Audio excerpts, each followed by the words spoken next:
Alrighty, now we got number 21, Transporter 3.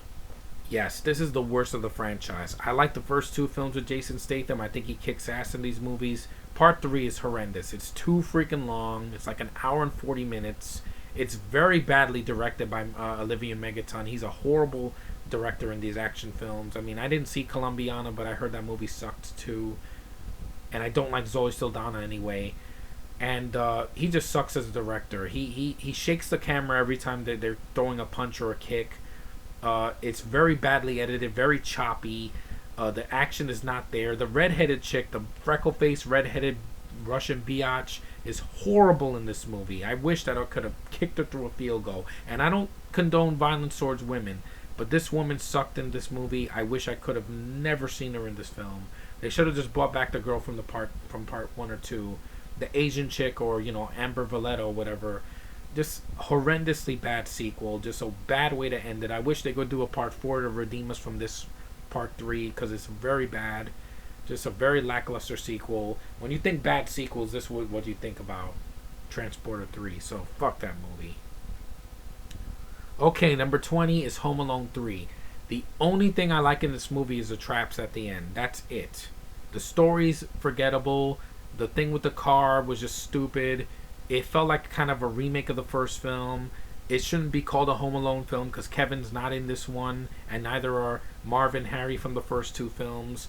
The family's completely different, and they're just forgettable. Scarlett Johansson plays an early role, and I'm glad she went on to do Avengers because I am in love with her. But seeing her here is hard to watch sometimes. The parrot, that was just stupid. That it was like talking and being all snarky and shit. Just didn't do it for me. It's just a very forgettable sequel. Just I see the traps and that's it. That's the only laughs I get from the movie. The rest of the film I don't think is that funny. Just I would not own it because it's dumb. And I know it has a fan base, a small fan base, but I'm not one of them. I'd rather see the first two. Anyway, that's Home Alone 3. Just it sucks. Okay, now, sorry about that, is number 19, Speed 2, Cruise Control. Yeah, this whole film was on cruise control. I'm glad Keanu Reeves said no to this movie. Sandra Bullock, I don't care for her in this film. This made me not like her for a long time. I still don't. Jason Patrick was a terrible lead. The action is not there. It does have a budget. The film looks, like it has a budget, but it's still a boring film. It's too long. There's way too many characters on the boat that you don't care about. It's a really boring movie. Willem Dafoe is the villain. Could have worked, but he's badly written, so he doesn't have much to do. There's no tension. On the bus in the first film, you felt the tension when they were on the bus speeding at over 50 miles per hour. Here on a boat, you can jump off the boat and it's over. So there's no tension. It's just a very lackluster sequel. I don't agree with Ebert saying this is better than the first one or is good. I'm not going to trust him for that because he liked this movie over other movies like RoboCop 2, which is vastly superior over this sequel. So Speed 2 can go die in the ocean. Now, number 18. This is one of the worst sequels I saw in the theater back in 2012. It does not need to exist. I wish that this guy didn't direct this. It's done by Olivia Megaton himself, the guy that did Transporter 3, and it's Taken 2. The first movie is really solid. I think Liam Neeson is awesome in the movie. It's very memorable. It's got a lot of good action when it's there. It flows very well. It's short, it's to the point, and even Maggie Grace was fine in the first film. When she gets rescued at the end, I really felt that. It was very heartfelt. This one, they give her way too much screen time, and when she cried, I didn't care for it, and she Taken 2. Her throwing the grenades over the building was stupid. The shaky cam is horrendously bad. Liam Neeson's like grabbing people, and then the camera's doing this, and this, and this, and that.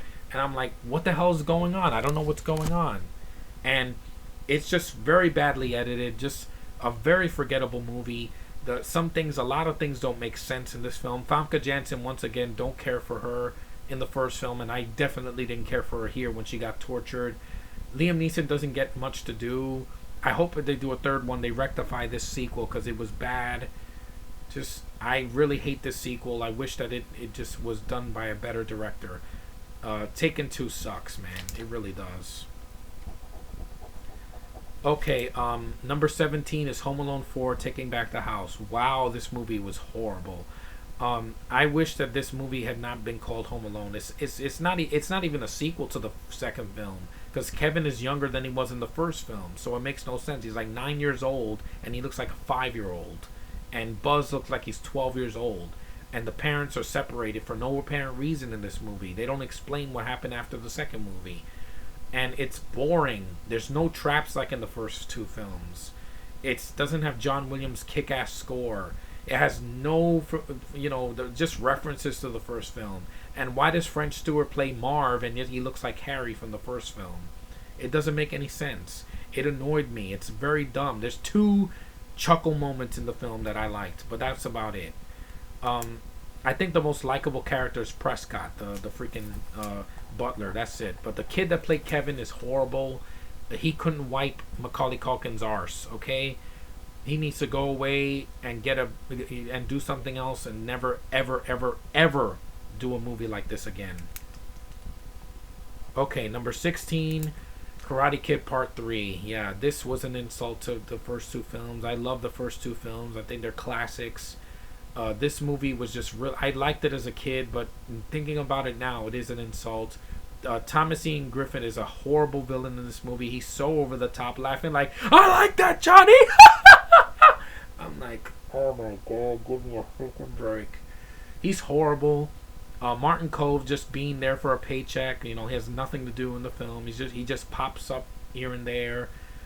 The girl that was with Daniel-san, he doesn't even kiss her at the end because she was too young for him. He's a pussy and a whiner in this movie. Daniel, Mr. Miyagi's just there. He doesn't have much to do. It's an insult to the first two films. Just, I wish Karate Kid Part 3 was done by a better director and better writers. Just, they should have given Daniel like a mark out moment for the end, but they didn't. The guy in the film beats the shit out of him in the tournament, and then he wins with one punch. Are you kidding me? One punch. He doesn't beat the shit out of the guy in the face. No. He flips him over and he punches him. I mean, how anticlimactic can you get? I didn't feel anything when I saw this movie. It's horrible. Just a bad ending to Ralph Macchio as Daniel-san. Just fuck that movie. Okay, now number 15 is Star Wars The Clone Wars. This is not a Star Wars movie. I know when I'm watching a Star Wars movie. I don't mind the prequels. This was horrendously bad. It doesn't have John Williams' score. It doesn't have the characters from the original films or even the actors from the prequels. Like, two of them come back and that's it. It's a very stupid storyline. It's way too short. The animation is just like, it's there, but it's not anything special. The film is completely forgettable. I mean, it's supposed to be a Star Wars movie. And no, it was just a pilot for the TV series that I didn't give a shit about either. I saw the first season and then I got tired. And as a Star Wars fan, it pisses me off because I love Star Wars. I want to see another movie in the theater, and there's a new one coming out. I hope it's better than this, because this was horrendously bad, man. Clone Wars, yeah. More like the shit wars. Horrible, just a horrendous sequel. And it is a sequel because it takes place between Attack of the Clones and Revenge of the Sith, so there. Okay, number 14, Mission Impossible 2. This movie's long, it's boring, and John Woo was probably the bad choice for this. I mean, the first action sequence is decent. After that, there's an hour and 9 minutes of talking. I'm sorry, this is not a Christopher Nolan movie. You don't need to talk so much. It's Mission Impossible. You have to have a good pace, lots of action, and Tom Cruise kicking ass. You don't have this slow pace, boring as hell, very talky, boring movie that with a villain I don't care about, and Dougray Scott. He's a terrible villain, and I think he's the worst villain of the franchise so far. I love the first film. 3, I just recently saw it again, and it's awesome. 4, I love to death. 5, I can't wait for, but this one is the worst of the franchise.